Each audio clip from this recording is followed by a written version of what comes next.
太后存心摆弄威风，却不知老夫人目不能视，全无作用。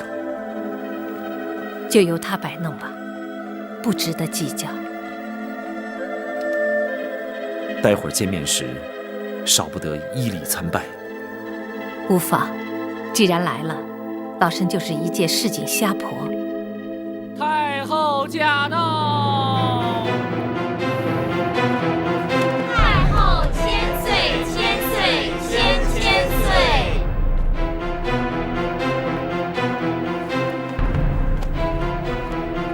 御前四品带刀护卫展昭，携包大人亲眷赵氏，叩见太后娘娘千岁。二位平身。谢娘娘。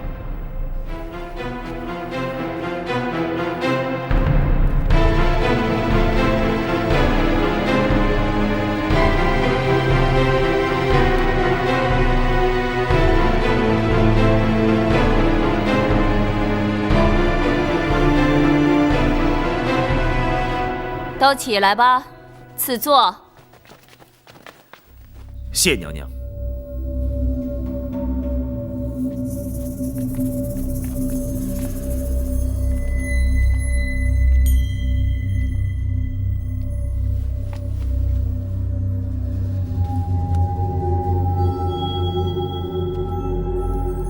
听郭总管说，展护卫执意要陪老夫人一同进宫，是吗？回娘娘，老夫人双目失明，又不知宫中礼仪，包大人特命展昭陪同前来，以免失仪失态。哼，包大人也顾虑太多了。哀家既然宣召老夫人来，自然不会介意是否失态失仪。谢太后。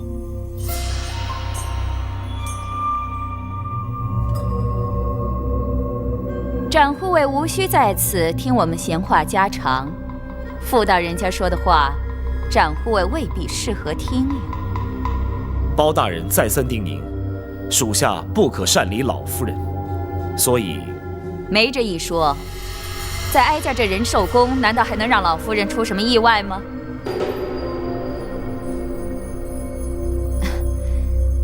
要不这样吧，只要老夫人稍有差池，展护卫尽管找哀家负责，如何呀？展昭不敢。哀家不但要展护卫离开，这里除了郭总管留下伺候之外，一个也不留，全都退下。是。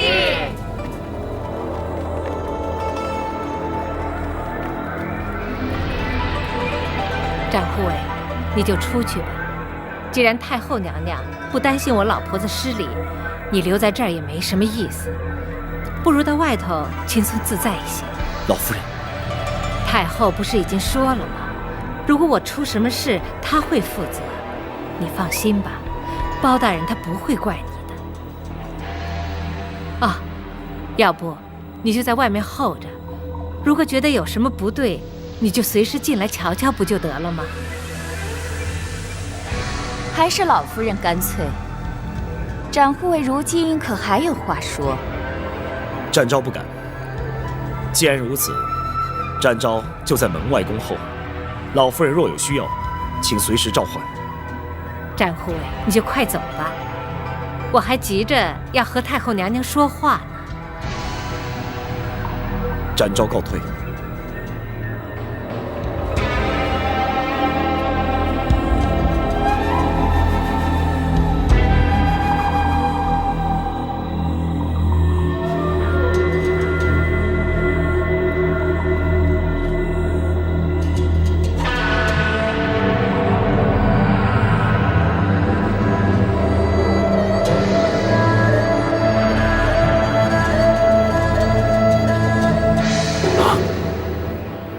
将老夫人宣进宫去了。正是，包拯虽借此婉拒，怎奈那郭槐亲自前来府衙接人，只得让老夫人去了。这岂不是羊入虎口吗？若是坚持不去，非但坐实了太后之疑，而且造成抗旨之事，两相权衡，还是让老夫人冒险进宫。为防万一，包拯特命展护卫随行护驾。哦，有展护卫随行，谅他们也不敢公然造次。但包拯仍觉不妥，故而前来请王爷寻医名目，进宫面圣，伺机前往仁寿宫查看虚实。你顾虑的对，由本王进宫，的确较为合适。你且回府等候本王的消息。多谢王爷。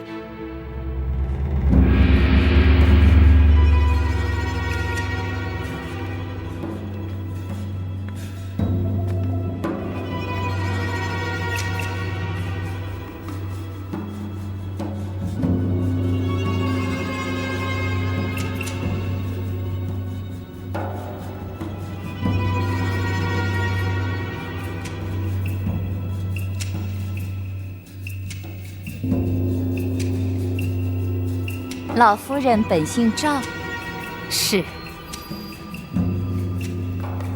居然与皇家同姓，也是有缘了。不，太后娘娘，赵是天下第一大姓，我是沾了皇家的光。老夫人是包大人的亲眷，但不知是哪一房、哪一脉。我是包大人的远房亲戚，论辈分，我该是包大人的表姨。常言说得好，一表3000里。我和包大人还从来没有见过面呢。哦，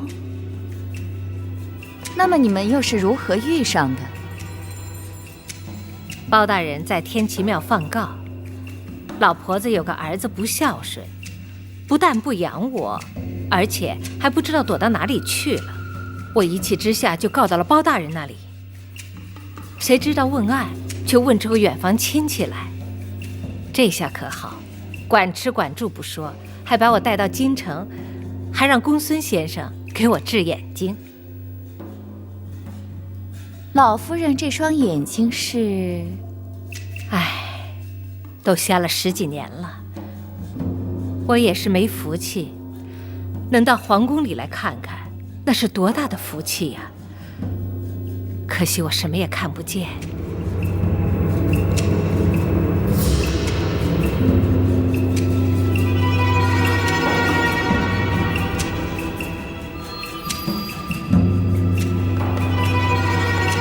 谁？你看得见？哦，原来是郭公公啊！我怎么能看得见呢？只是眼睛瞎久了，我的耳力变得特别好，我是听见有人在我身边。哦，咱家是给老夫人递茶的。我哪能担当得起呢？听说郭公公是后宫的总管，那可是个大官，我老婆子怎么担得起让郭公公为我倒茶呢？罪过，真是罪过呀！老夫人是太后的贵客，咱家是太后娘娘身边的奴才，服侍老夫人是咱家该做的。那我是沾了太后娘娘的光了。你也别客气，你确定不是姓李？太后娘娘说笑了，这姓怎么能乱改呢？太后娘娘，你怎么会觉得我姓李？只因你和哀家多年前的一个姐妹长得十分相似。是吗？啊，我明白了。郭公公也说我看着眼熟，原来我和太后娘娘的姐妹长得像，难怪娘娘要招我进宫。那娘娘那位姐妹上哪儿去了？他在20年前不幸去世了。可是哀家始终觉得他没有死。那我相信娘娘和那位姐妹的感情一定很好。不错，哀家与她情同亲姐妹一样。你是怎么知道的？很简单嘛，人都死了20年，娘娘还觉得他没有死，甚至还觉得他随时会出现在自己面前。娘娘和那位姐妹不但感情好，而且娘娘还是个有情有义的人，至今还对她念念不忘的。要做娘娘的姐妹，那得积多少阴德？我一个乡野村妇能长得有点像，已经是上辈子积来的。不过能让娘娘看看我这瞎老婆子，回忆娘娘当年的那个姐妹，对我来说已经是天大的恩宠。你说的没错，你的确让哀家了解思念故人之苦。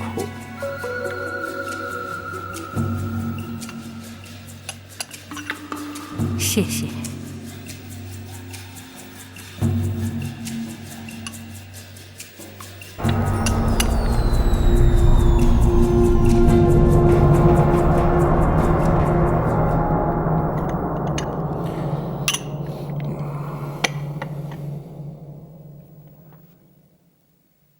自你登基之后，所作所为均不是规矩，有为有守，没有令人失望啊。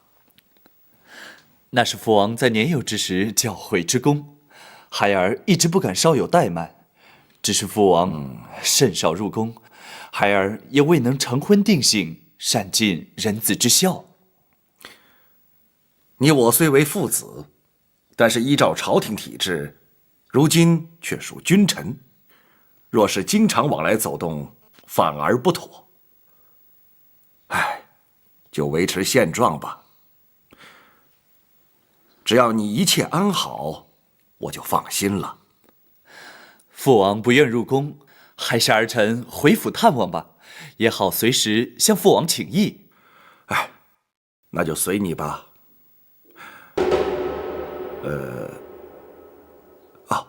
不知太后情形如何？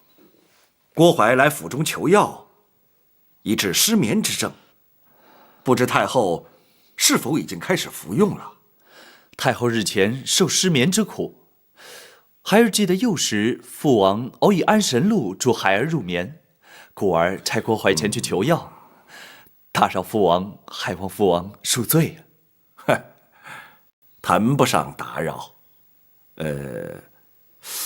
不过你对太后的关怀之情，颇让人称许呀。生育养育皆是恩情，孩儿不敢忘父王的生育之恩，亦不敢忘太后的养育之情。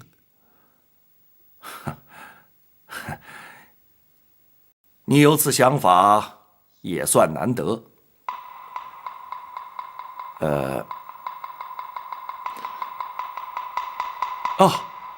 安神露虽可助眠，却不宜多服。既然进宫了，也就顺便去看看太后，也好当面嘱咐。孩儿也正要去探问太后服药成效如何，父王何不一起前去？如此甚好。来人，奴婢在。拜驾仁寿宫。是。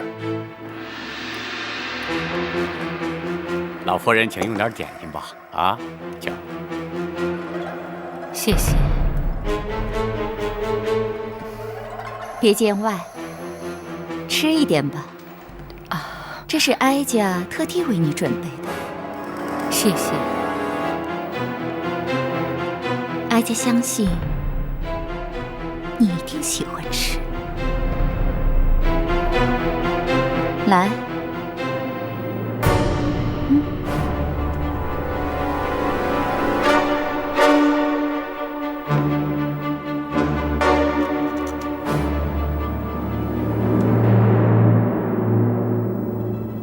这叫心怀蜜，用杏仁、槐花和蜂蜜调制而成，是当年哀家那位好姐妹自创的甜点。好吃吗？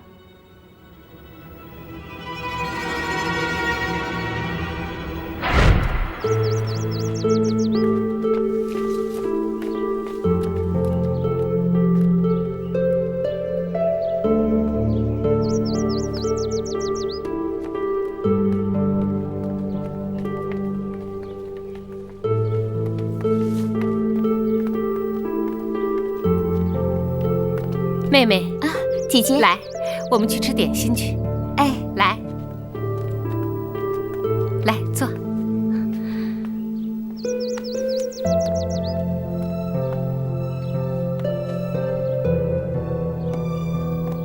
妹妹，你尝尝。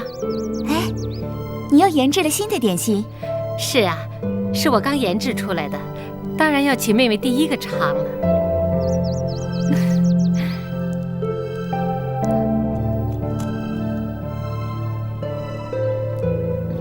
好吃吗？有淡淡的花香，有点苦涩。不过饼心却是甜的，真的很好吃。你是怎么做的？这是5月初开的槐花，带皮的杏仁儿，再加上断花的蜂蜜，用栗子面揉合以后再烤出来的。这么好吃的点心，有名字吗？有啊，采用食材的名字就是杏怀蜜3个字的谐音，心怀蜜，就是心里揣着甜甜的蜜。心怀蜜，姐姐是不是要献给皇上的？不，这只是做给我们姐妹俩吃的。为什么？因为这是我们姐妹共同的写照。我们刚进宫的时候，就像初开的槐花，洁白美丽；而在宫中的日子，就像杏仁一般苦涩。不过，只要我们安心地待在宫里，总有一天会得到皇上的宠幸，往后的日子啊，就会像蜜一样甜。姐姐，姐姐只教给你做法，也只做给你一个人吃。记住，这可是我们姐妹之间永远的秘密。从此以后，哀家学会了做这酥饼。20年前，当哀家那位姐妹过世之后，哀家才下旨宫中御厨学着做。可是这心怀蜜只给哀家一个人吃，甚至连皇上都没有尝过。因为哀家曾经答应过他，这是我们俩之间永远的秘密。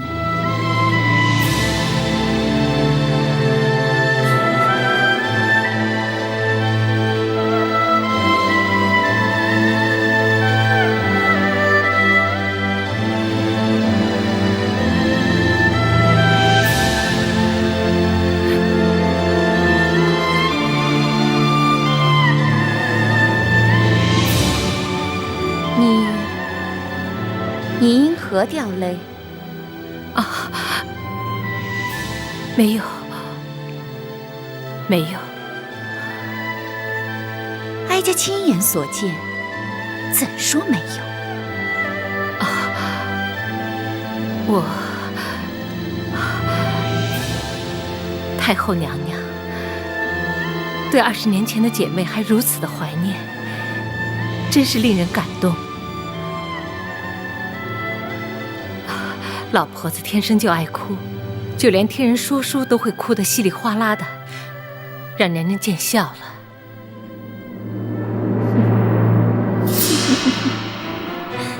老夫人也太多愁善感了。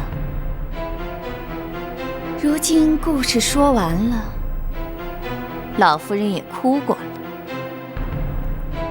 现在可以吃点心了。这点心，娘娘一向是不给别人吃的。我老婆子拿来这么大的福气享受？因为你和我那姐妹长得实在是太过相似，直到现在，哀家都认为你就是她。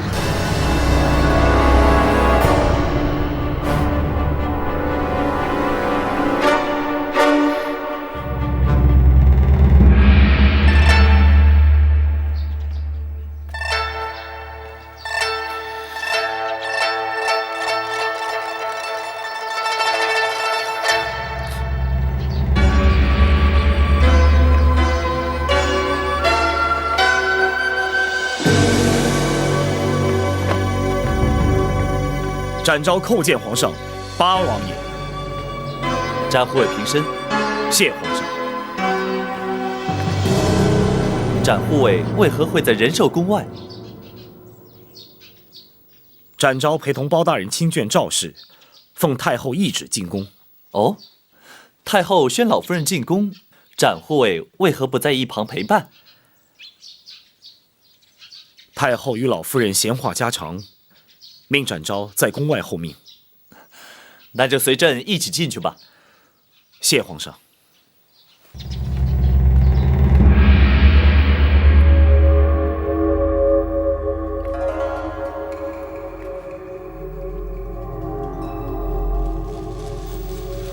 娘娘怎么不说话了？哀家想仔细地看看你。我一个瞎老太婆，有什么好看的？娘娘就别再取笑我了。哀家要仔仔细细地看清楚，你究竟是姓赵，还是姓李？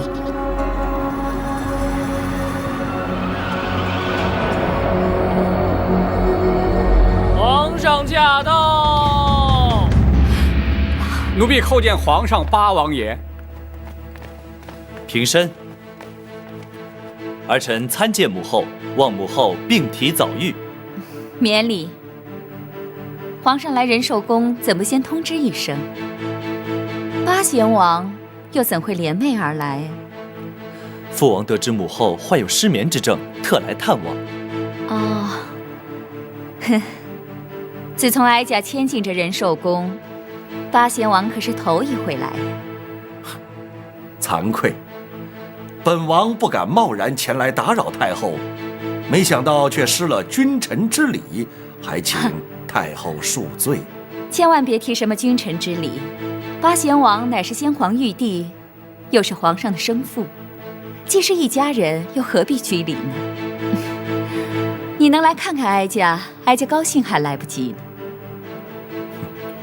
多谢太后不罪之恩。本王是来提醒太后，那安神露虽可助眠，却不宜服之过量，否则恐对凤体有伤啊。难得八贤王如此细心，哀家感激不尽。这位就是包大人的亲眷吧？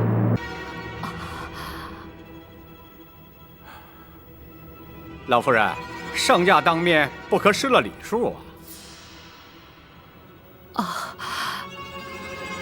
天下百姓乃是皇上的子民，我老婆子理当大礼参拜。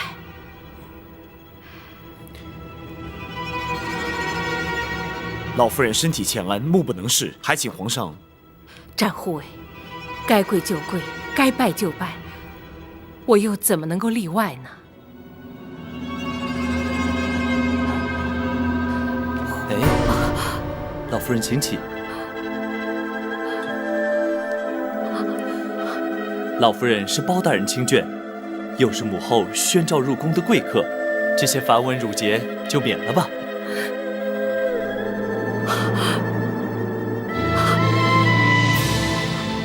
老夫人因何落泪？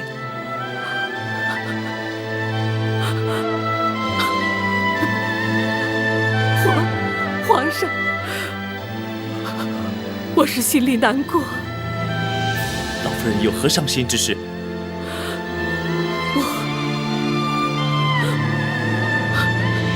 皇上，我听说皇上不是太后娘娘亲生的，可是却对太后娘娘小心丝毫不减。可怜我老太婆，明明有一个亲生儿子，她却不肯认我，丢下我一个人，孤苦伶仃的夏老太婆。皇上，我怎么能不伤心，不难过？竟有此事？难道包大人对此事就不闻不问吗？回皇上，包大人正在着手追查，一旦查明，自会还老夫人一个公道。如此不孝之人，休说朕不放过他，便是天地之间也难容他。詹护卫，转告包大人，务必尽快查办此事，以安老夫人之心。展昭遵旨。皇上，老夫人进宫已久，未免包大人挂心，臣敢代老夫人请辞出宫回府。哀家许久没见外人了，老夫人难得进宫，就留宿一晚。明日一早，哀家再派人送老夫人回府。哀家坚持，展护卫可以先回去禀明包大人。惠娘娘，展昭奉包大人之命随侍老夫人，不得擅离。既然太后留下老夫人，展昭也留下陪同老夫人，请太后恩准。展护卫留下照顾老夫人也好，以免包拯担心。谢皇上。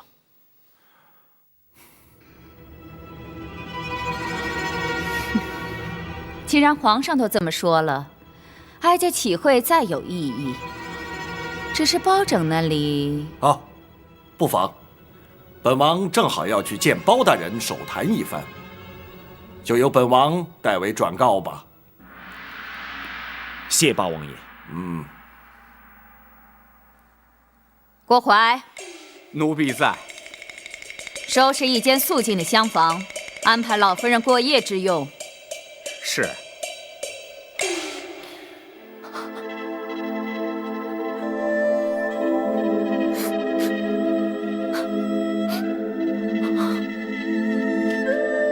什么？太后将老夫人留宿宫中？不错。当时皇上也在场，同时也准许展护卫留在宫中随侍。本王则负责来通知你包大人。难道老夫人的身份泄露了不成？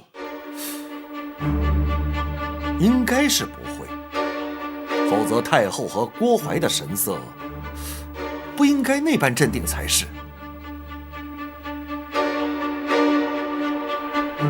学生以为，纵使太后没有认出老夫人，却也未尽是心中之疑。因此硬将老夫人留宿宫中，也是为了更加确认。对，有此可能。倘若如此，老夫人在宫中，岂非身陷险地？此事皇上也已知晓。倘若他们企图对老夫人不利，恐怕皇上那儿也难以交代。按理说，他们不会，也不敢不计后果贸然行事。然而，若是他们已然确定老夫人的身份，而打算孤注一掷，那就另当别论了。大人不必担心，还有展护卫在。对，展护卫绝不会让他们轻易得手的。如今，就只有全寄望展护卫了。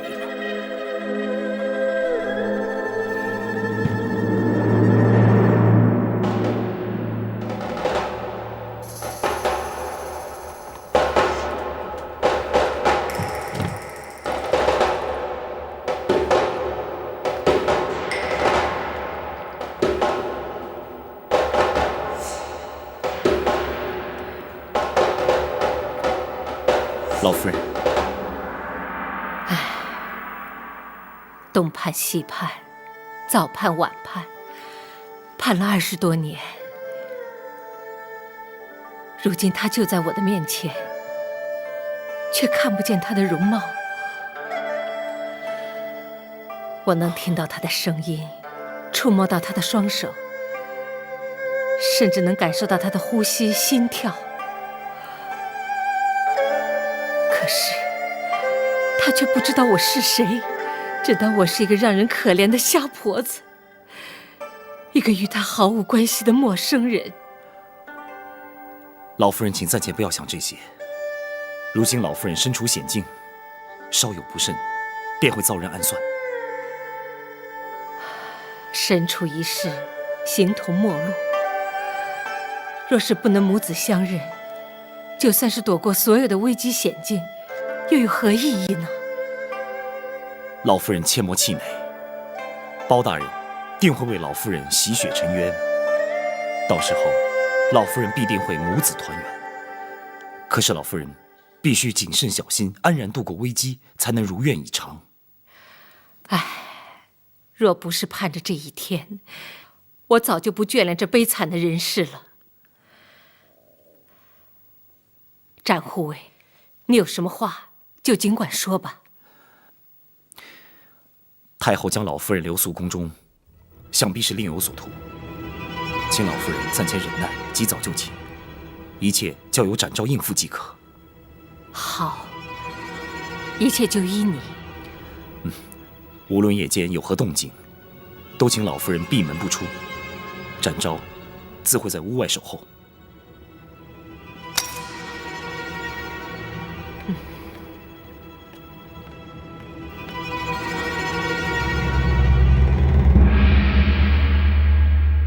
我不会看错，一定是他。娘娘，当年先皇赐死李贵妃，是奴婢亲自去验看的尸体，千真万确，她死了20年呐。那么就是他又活了过来。娘娘啊，这人死他焉能复生啊？那么今天在我面前的又是谁呢？或许他们长得很相像，可是，就算真的是他，这事隔20年了，相貌已大有不同，娘娘又怎么能确认呢？不对，他能瞒得过天下人，但是瞒不过我。当年我与他朝夕相处，无论他今日如何伪装掩饰，那种神态举止是变不了的。郭淮，奴婢在。你把他请到寝宫来，我就不信逼不出他的真实身份。娘娘，哀家的话你敢不听？奴婢不敢，奴婢遵旨。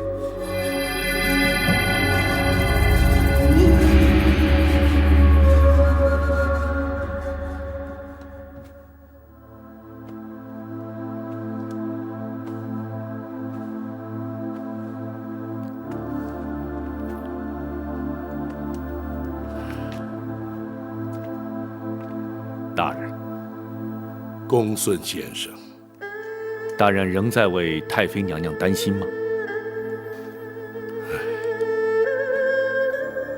展护卫虽在娘娘身边，然而后宫全在太后与郭淮的掌控之中。本府担心的是，明枪易躲，暗箭难防。大人不必担心，展护卫武艺高强，胆识过人，想必定会保得娘娘安然无恙。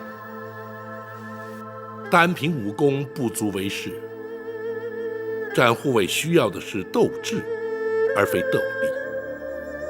说是娘娘的安危，实则却是正邪善恶之争。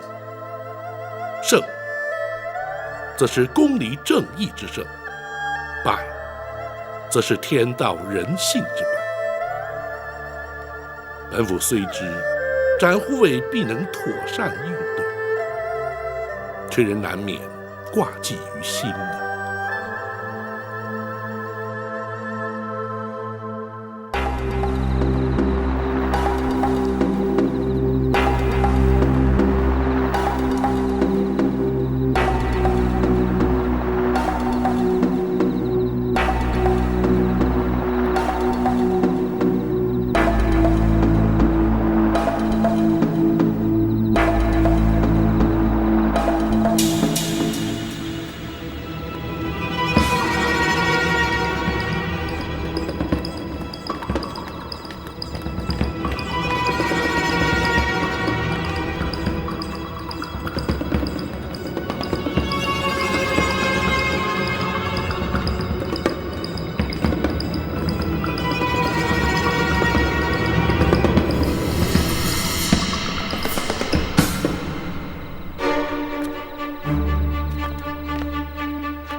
展护卫，郭公公，咱家奉了太后的旨意，请老夫人前去叙话。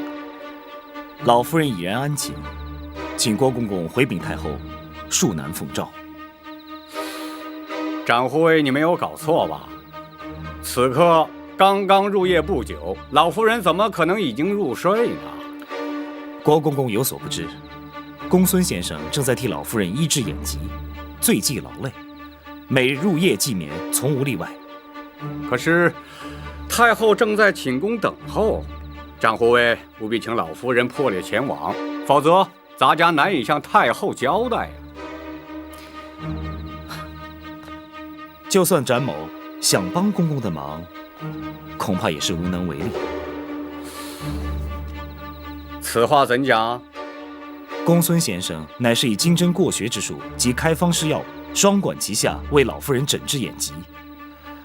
老夫人进宫之前已经服过药，时辰一到，自然成眠。如今若想唤醒老夫人，只怕是绝无可能。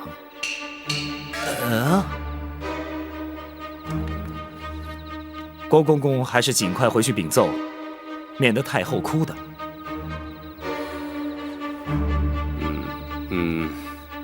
展护卫能否让咱家进去看看呢？郭公公到底要看什么？郭公公虽是近身太监，并无男女之别，可是老夫人已经入睡，又何必前去打扰？除非你不相信展某。不，展护卫言重了，咱家是奉太后旨意而来，若不进去看看，如何向太后交代？说来说去，你还是不相信我吗？展护卫，见谅了啊！咱家今天是非看不可。展护卫，咱家可是奉太后的懿旨而来啊！展昭也是奉了皇上的口谕，留在此地照顾老夫人的。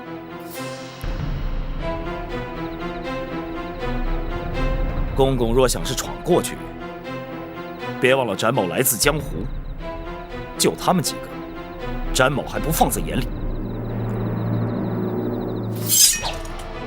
你想试试？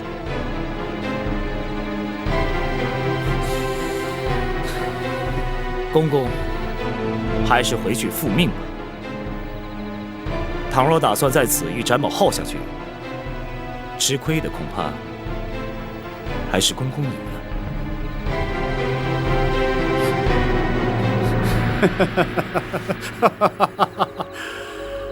展护卫，千万不要误会，咱家只是为了向太后有个交代。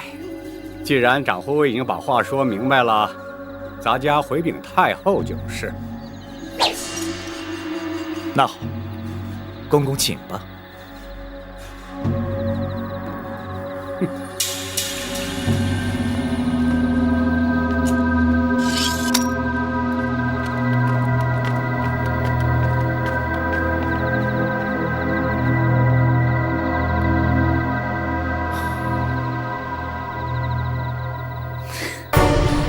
好个大胆的展昭，竟然敢和哀家作对！也许他说的是实话。不可能，他们是做贼心虚，想躲开哀家，偏就让你躲不了。郭槐，奴婢在，随哀家一起去，看他敢不敢拦阻哀家。娘娘请息怒，请听奴婢说几句话。你说，展昭他虽然从中作梗，但他的话多少总占个理字。皇上的确让他留下来照顾，至于是否真的吃了药沉睡不醒，这个谁都不能证实。娘娘您如果真的要去，恐怕也不能这样理直气壮啊。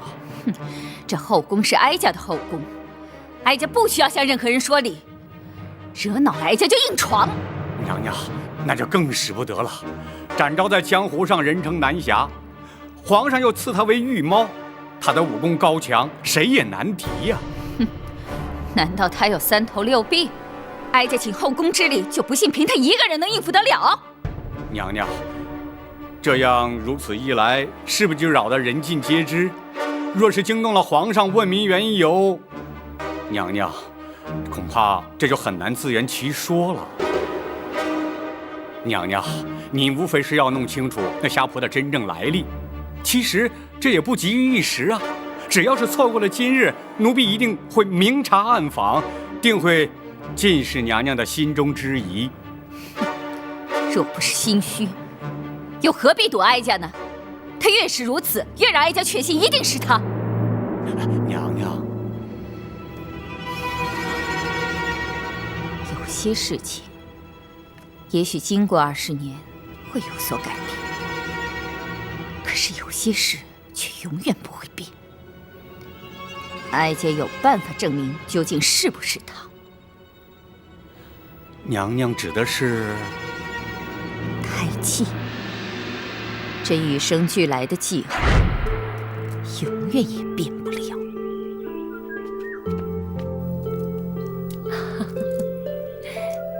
姐姐这头秀发真漂亮，皇上见了一定会喜欢。女为悦己者容，我们作为女子，恐怕这一生花在梳妆打扮上的时间少不了。真不知道是信还是不信呢。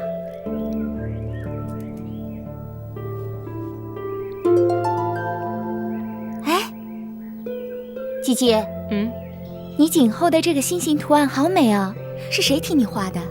傻妹妹，这不是画的，这是胎记。真巧，胎记能生成这么美的模样，可惜我自己都看不见。没关系的，姐姐看不着，就留给皇上看呗。妹妹，你看你又在取笑我了。那胎记生在后颈发根处，无论多少岁月，也不会让它消失。只是平日会被头发遮盖，难以察觉。娘娘是想从胎记上来证明她的身份？展昭占个理字，哀家也占个理字。就算是个虾婆，也得梳妆打扮才不失礼。展昭是男子，而他有双目失明，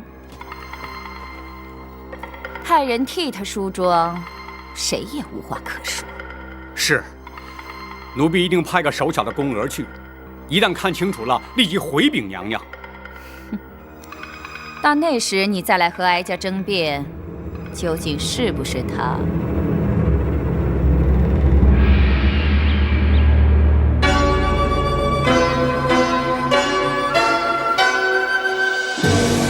展护卫，你就出去歇会儿吧。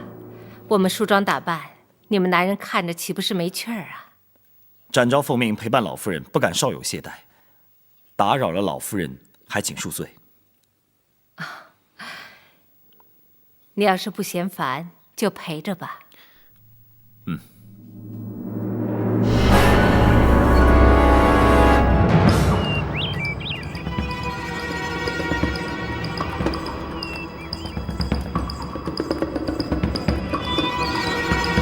公公，怎么样？有什么？你确定啊？确定？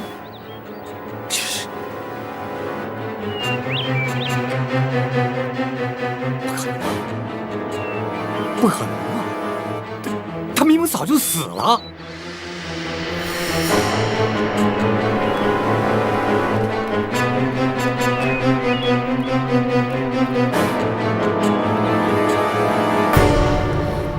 娘娘，奴婢真的亲眼看见他的尸首，他的确在20年前就死了。难道他又活过来了？那就让他再死一次。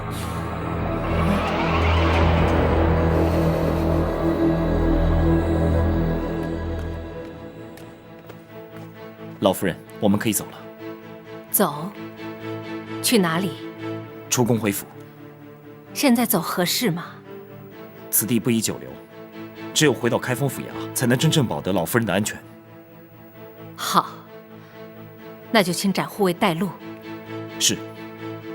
静。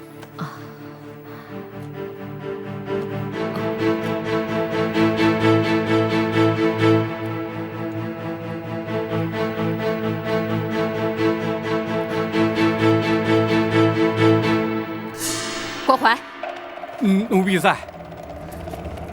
立刻调集后宫所有人手，将厢房团团围住。哀家要亲自去揭开他的真实身份。是。娘娘，启禀娘娘，展护卫和老夫人已经出宫了。什么？你不是你们在厢房守着吗？你怎么会让他们走了呢？展护卫坚持要走，我奴才拦不住呀。你立刻去追，不能让他们离开后宫。是。启禀娘娘，包大人亲自带着人在宫外等候，已经把老夫人接回开封府了。啊？这。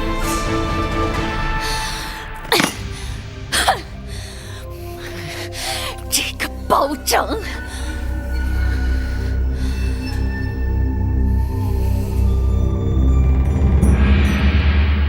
娘娘受惊了。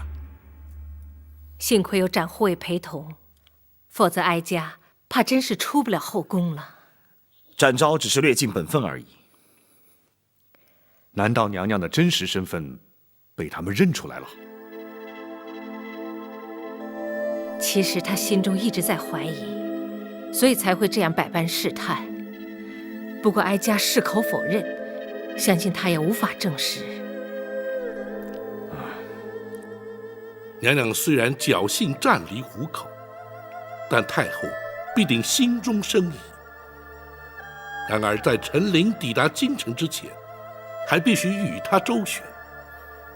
包拯除了会确保娘娘的安全之外，还请娘娘再做忍耐。哀家明白。宝卿，臣在。我今天遇见他了。娘娘是说皇上？不错，他的声音和蔼可亲，双手厚实温暖。如果有一天，当他知道我就是他的亲娘，娘娘请多做忍耐，终有一日，皇上会明白的。好，权杖包亲，为哀家平反。臣身为朝臣，义无反顾。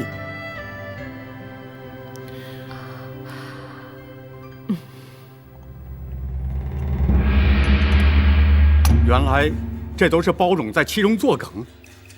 如果他不知道虾婆就是当年的李贵妃，又怎么会把她带回开封？可是他又何必要带着李贵妃去南清宫见八王爷呢？这个包拯他究竟打的是什么主意？哼，不管包拯打算如何，哀家倒先要问你，20年前你奉旨验尸究竟是怎么验的？哎呀，娘娘，奴婢冤枉啊！当年奴婢的确是亲眼看见过尸体呀。原本预定在次日清晨运出宫去，交给开封府验尸安葬。可谁知道，当天晚上冷宫就起了大火。哎，不对呀，当年那场大火，它烧得也太凑巧了。哼，怎会不巧？尸体化为灰烬，仵作如何验尸？谁又能证实火场里留下的焦尸真是他？可是，那冷宫里的总管秦凤也烧死在里面啊。他总不会连自己的命也不要吧？哼，难说。可是，当年去执行先皇赐死令的是陈琳呢，他应该最清楚上吊身亡的是谁呀？除非，这根本就是陈琳的主意。他为什么要这么做呀？为什么并不重要，重要的是他知道了些什么。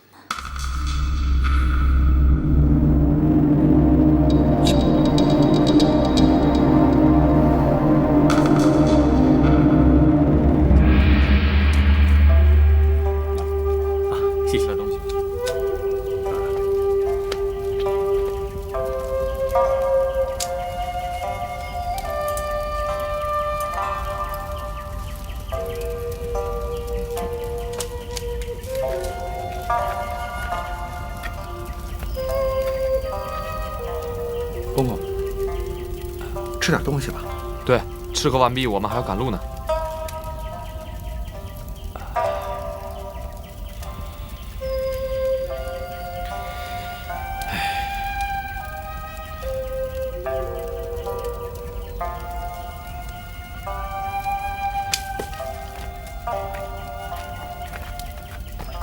老人家，多少还是吃一点，否则路上饿了再吃，多有不便呐。多谢几位英雄前来护送，实在是愧不敢当啊。您是包大人的重要人证，在下兄弟奉包大人之命前来保护，又何必言谢？对了，什么案子要你作证啊？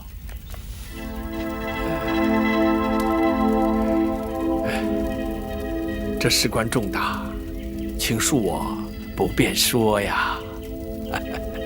那有什么？难道我们几个兄弟还会四处瞎说吗？这好了，四弟，包大人的案情我们不需要知道，何必让老人家为难呢？不错，四哥，你我唯一的任务便是让老人家安全无虞地回到京城。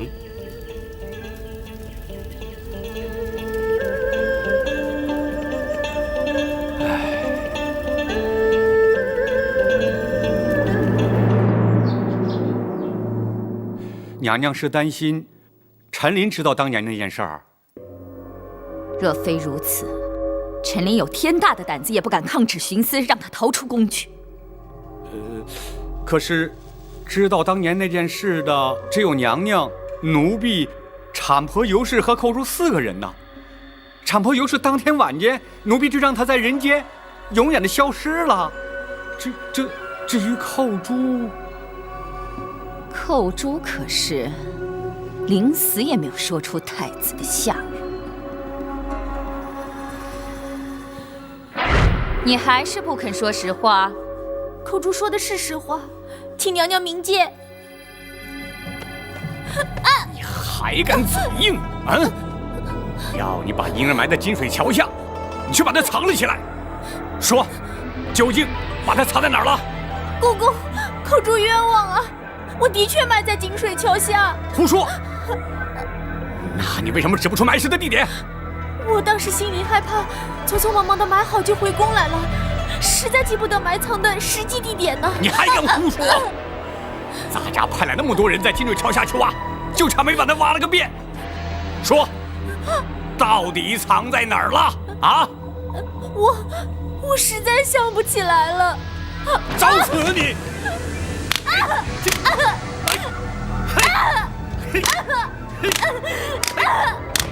娘娘！娘娘，公主冤枉啊！好了，别打了，让本宫再问问。是啊。寇珠，娘娘，你是我金华宫的承玉，一直跟在本宫身边。这些年来，本宫待你如何呀？回娘娘，寇珠自小进宫，直到入了金华宫，跟着娘娘，才不受其他宫人欺负。娘娘对寇珠恩重如山。难得你还知道感恩。这狸猫换太子之事，乃是极端机密。若你不是本宫心腹，本宫也不会让你参与其中的。娘娘信任寇珠，是对寇珠的恩宠。那么，你就是这样来报答本宫的吗？娘娘，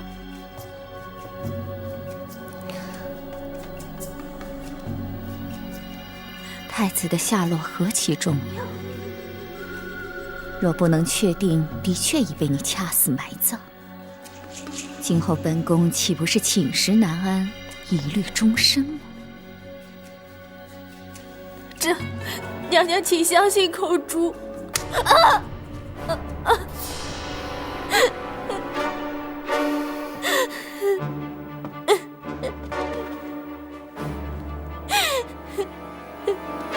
你要本宫如何相信？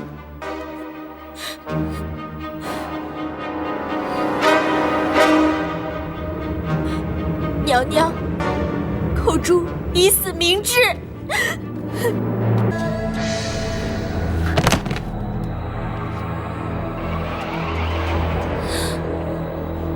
这些年来，哀家一直认为寇珠的确被冤枉了，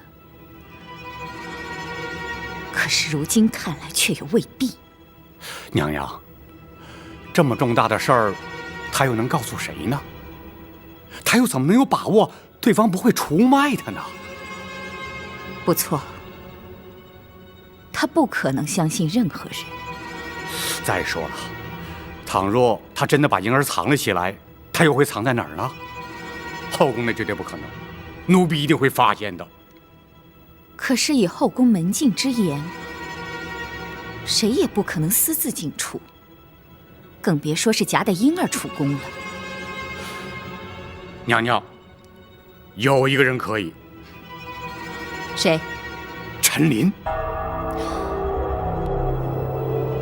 对，当时他是首领太监的身份。娘娘啊，奴婢虽不受他管，但也得敬他几分。他出入宫门，不但无需通报啊，也没有任何人敢去阻拦检查呀。奴婢想起来了，当天寇珠抱的婴儿走出去后，奴婢亲自送产和尤氏出宫，并且安排人手在城外将他灭口。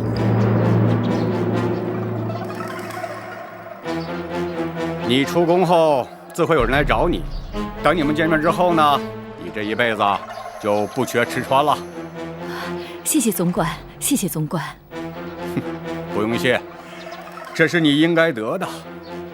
去吧。是。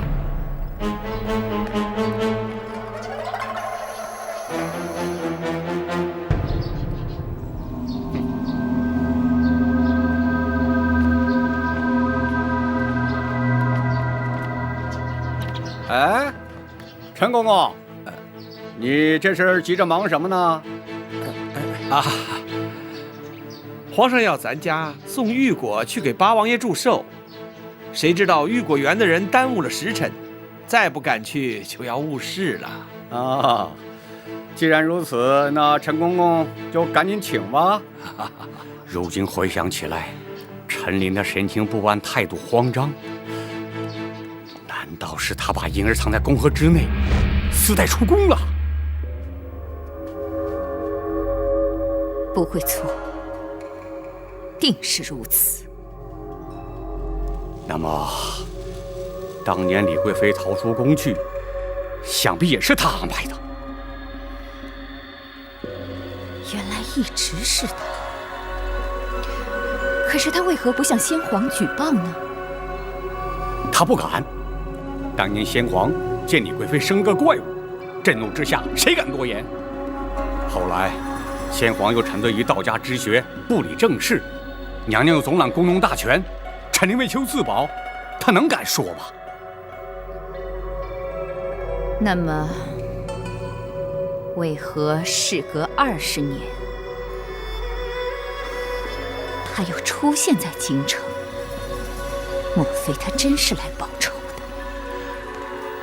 娘娘，李贵妃当年都不敢出面喊冤，如今娘娘又贵为太后，她凭什么报仇啊？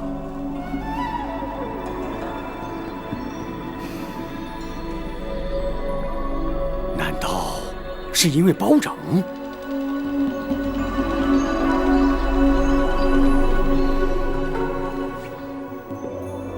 包拯虽说是铁面无私，可是宫闱之事还轮不到他插手。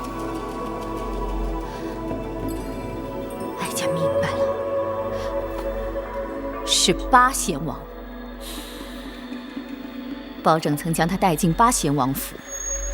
昨日八贤王说是特意来仁寿宫探望哀家，其实却是为了他。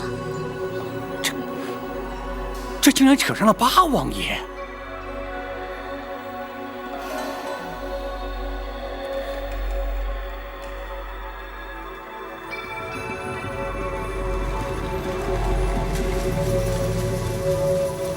看来如今所面临的，乃是前所未有的危机。